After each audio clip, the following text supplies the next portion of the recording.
Hello and good morning दोस्तों। तो आज की न्यूज स्टार्ट करते हैं। आइए देखते हैं अरुणाचल प्रदेश का 26वां जिला कौन बना। आइए ऑप्शन देख लेते हैं।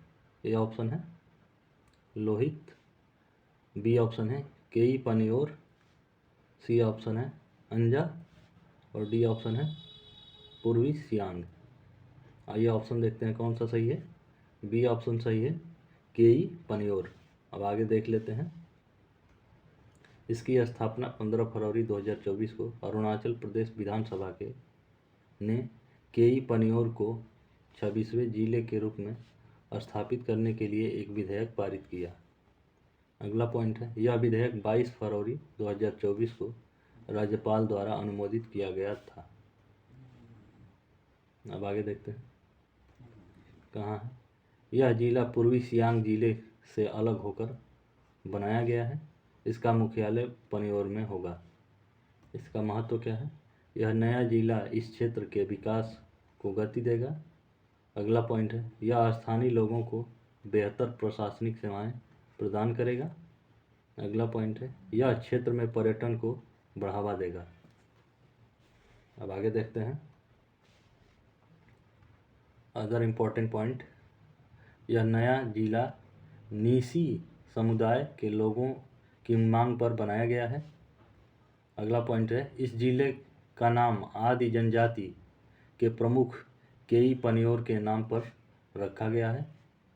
अगला पॉइंट है, इस जिले में 5 विधानसभा क्षेत्र पनियोर, मेयो, दमबुक, अलोंग वेस्ट और लॉन्ग ईस्ट है।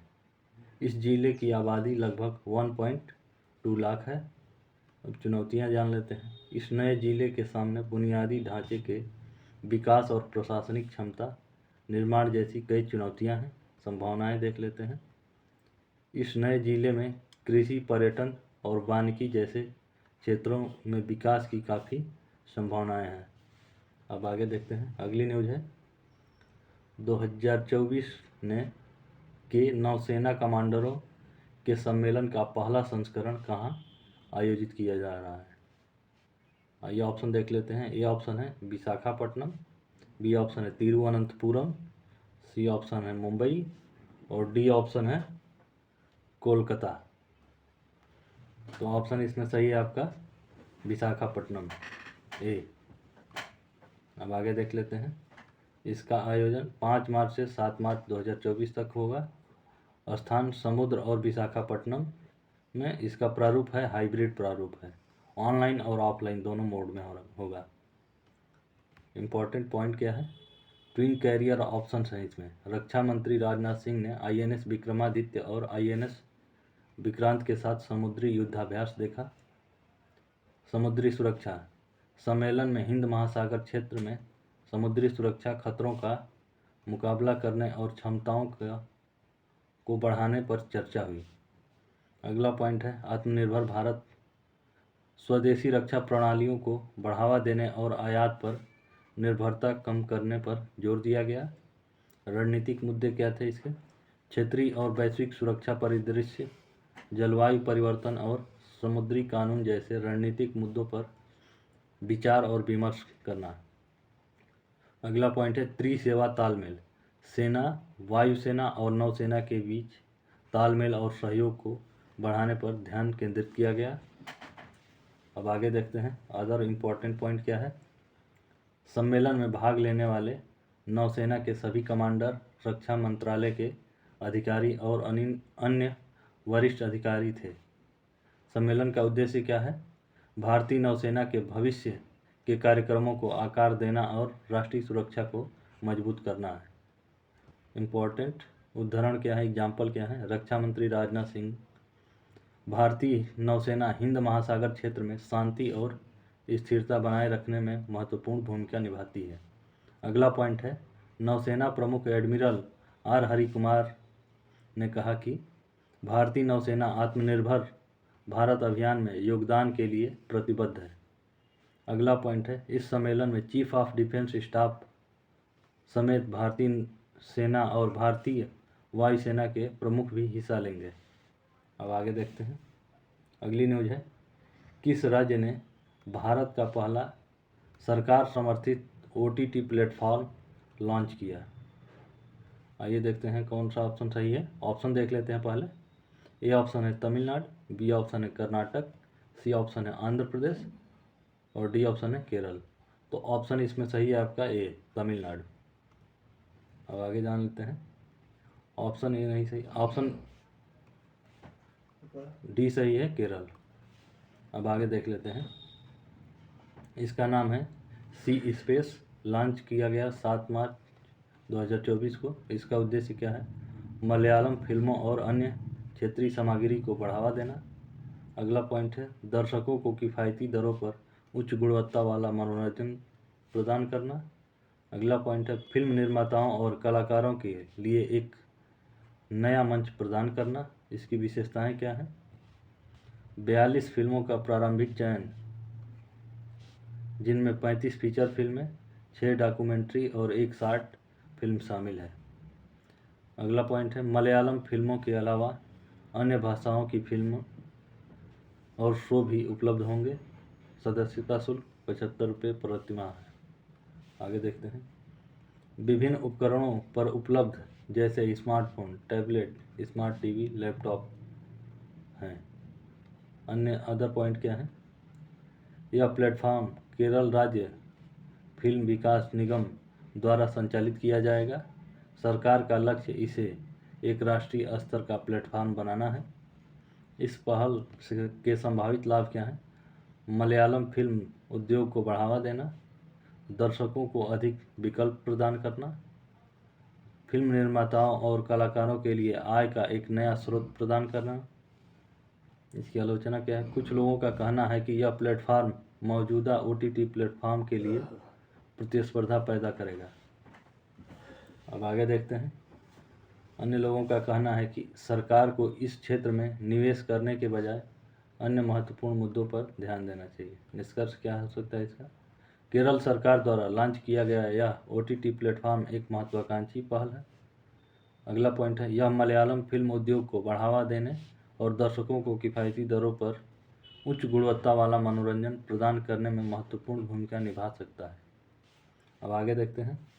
अगली न्यूज़ है हाल ही में किस पोर्टल पर डिजिटल इंटेलिजेंस प्लेटफॉर्म और चक्षु पोर्टल लॉन्च किया गया है? आइए ऑप्शन देख लेते हैं। प्रधानमंत्री भारतीय जन औषधि केंद्र, बी ऑप्शन है प्रधानमंत्री श्रम योगी मानधन योजना, सी ऑप्शन संचार साथी और डी ऑप्शन है स्टार्टअप इंडिया सीड फंड योजना। तो ऑप्शन इसमें सही है आपका सी, संचार साथी। अब इसके बारे में जान लेते हैं। 4 मार्च 2024 को संचार साथी पहल के तहत डिजिटल इंटेलिजेंस प्लेटफॉर्म और चक्षु पोर्टल लॉन्च किए गए। ये पोर्टल संचार साथी .gov.in पर उपलब्ध है। इसका उद्देश्य क्या है? डिजिटल धोखाधड़ी और स्पैम कॉल संदेशों को रोकना। अगला पॉइंट है नागरिकों को ऑनलाइन सुरक्षा प्रदान करना। डिजिटल इंटेलिजेंस प्लेटफॉर्म, यह प्लेटफॉर्म डेटा एनालिटिक्स और मशीन लर्निंग का उपयोग करके धोखाधड़ी और स्पैम का पता लगाएगा। अगला पॉइंट है यह बैंक, दूरसंचार कंपनियों और अन्य संस्थानों को डेटा साझा करने और धोखाधड़ी के पैटर्न की पहचान करने में मदद करेगा। अब चक्षु पोर्टल के बारे में जान लेते हैं। यह पोर्टल नागरिकों को धोखाधड़ी और स्पैम की शिकायत दर्ज करने में मदद करेगा। नागरिक पोर्टल पर कॉल संदेश का विवरण, स्क्रीनशॉट और अन्य सबूत जमा कर सकते हैं। इसके लाभ क्या होंगे? इन पोर्टलों के माध्यम से सरकार धोखाधड़ी और स्पैम को कम करने में सक्षम होगी। नागरिकों को ऑनलाइन लेन देन करते समय अधिक सुरक्षित महसूस होगा।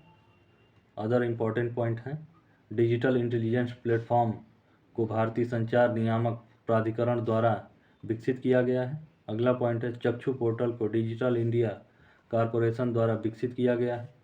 अगला पॉइंट है सरकार भविष्य में इन पोर्टलों को और अधिक मजबूत बनाने के लिए काम करेगा। अब आगे देखते हैं। डिजिटल इंटेलिजेंस प्लेटफॉर्म और चक्षु पोर्टल नागरिकों को ऑनलाइन धोखाधड़ी से बचने में महत्वपूर्ण भूमिका निभा सकता है। अगला पॉइंट है इन पोर्टलों का उपयोग करके नागरिक ऑनलाइन लेन देन करते समय अधिक सुरक्षित महसूस कर सकते हैं। आगे देखते हैं, अगली न्यूज़ है, किस भारतीय संस्था ने इंटरनेट बैंकिंग के लिए डिजिटल भुगतान प्रणाली लॉन्च करने की योजना बनाई है? आइए ऑप्शन देख लेते हैं। ए ऑप्शन है वित्त मंत्रालय, बी ऑप्शन है State Bank of India, C option है रिजर्व बैंक ऑफ इंडिया और डी ऑप्शन है इनमें से कोई नहीं। आइए देख लेते हैं कौन सा ऑप्शन सही है। सी ऑप्शन सही है, रिजर्व बैंक ऑफ इंडिया। आगे देख लेते हैं इसके बारे में। विभिन्न डिजिटल भुगतान प्रणालियों के बीच निर्बाध लेन देन में सक्षम होगा यह ऑनलाइन भुगतान को अधिक सुविधाजनक और कुशल बनाएगा। यह प्लेटफॉर्म व्यापारियों के लिए भुगतान प्राप्त करने में देरी को कम करेगा। इसके लाभ क्या है ग्राहकों के लिए देख लेते हैं। विभिन्न प्लेटफॉर्मों के बीच आसानी से पैसे ट्रांसफ़र हो सकता है, लेन देन शुल्क में कमी आएगी, ऑनलाइन भुगतान के लिए अधिक विकल्प होंगे। व्यापारियों के लिए क्या है इसमें, ग्राहकों को भुगतान करने के अधिक तरीके प्रदान करेगा, भुगतान प्राप्त करने में तेज़ी होगी, लेन देन की लागत में कमी आएगी। कार्यान्वयन कैसे होगा, भारतीय रिजर्व बैंक ने NPCI Bharat bill pay limited को इस प्रणाली को विकसित करने और लागू करने का जिम्मा सौंपा गया है। अगला पॉइंट है, यह प्रणाली 2024 में लॉन्च होने की उम्मीद है। इसका प्रभाव क्या होगा, यह प्रणाली भारत में डिजिटल भुगतान को बढ़ावा देने में महत्वपूर्ण भूमिका निभाएगी। यह ग्राहकों और व्यापारियों दोनों के लिए लाभकारी होगा। अब आगे देख लेते हैं इम्पोर्टेंट पहलू क्या है। यह प्रणाली सभी बैंकों भुगतान प्रणालियों के लिए अनिवार्य होगी। लेन देन सुरक्षा और डेटा गोपनीयता सुनिश्चित करने के लिए उचित सुरक्षा उपाय किए जाएंगे। संभावित चुनौतियां क्या होंगी, विभिन्न प्रणालियों को एकीकृत करने में तकनीकी चुनौतियां होंगी, डेटा गोपनीयता और सुरक्षा के बारे में चिंताएं होंगी। अगला पॉइंट है, ग्राहकों और व्यापारियों को नई प्रणाली के अनुकूल होने में समय लग सकता है। तो आज की न्यूज़ हम समाप्त करते हैं।